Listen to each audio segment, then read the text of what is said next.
শুনুন, কতবার আমি নিজের ছন্ন ছাড়া জীবনকে নিজেকে গুছিয়ে নিতে চেয়েছি। ভেবেছি এই অবধি যা এলোমেলো কাজ তা থাক, এইবার থেকে নতুন করে শুরু করব।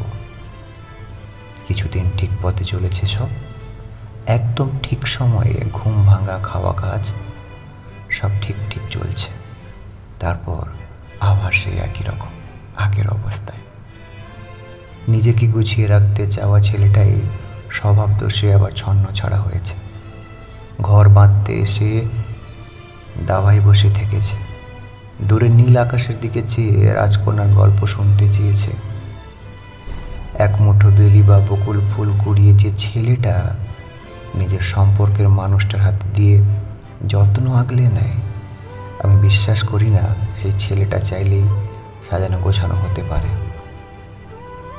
সত্যি বলতে, আমরা যারা আমাদের পরিবার আর প্রিয়জনকে যত্নে রাখার চেষ্টা করি, তারা সবার আগেই ছন্ন ছাড়া তকমা পায়। অবশ্য এ নিয়ে আমাদের দুঃখ নেই। কাজ রাখতে চেয়েও হারিয়ে ফেলা যাদের ভবিষ্যৎ, আমরা সেই দলের মানুষ। আমাদের স্বভাবে ভবঘুরে ভাব, আর সমাজ চাইছে আমরা গুছিয়ে থাকি, সময়ে সময়ে সব কাজ করতে থাকি। আমরা দায়িত্ব বুঝি, তবে সময় বুঝি না। আর বুঝি না বলেই হয়তো অসময়েও হাতও ছাড়ি না। সময় বুঝতে ক্ষতি নেই, তবে সময়ের মধ্যে জড়িয়ে গিয়ে ভবঘুরে মানুষটাকে অবহেলা করলে চলে না। যে ভবঘুরে সে সব থেকে বেশি দায়িত্ব নিতে জানে।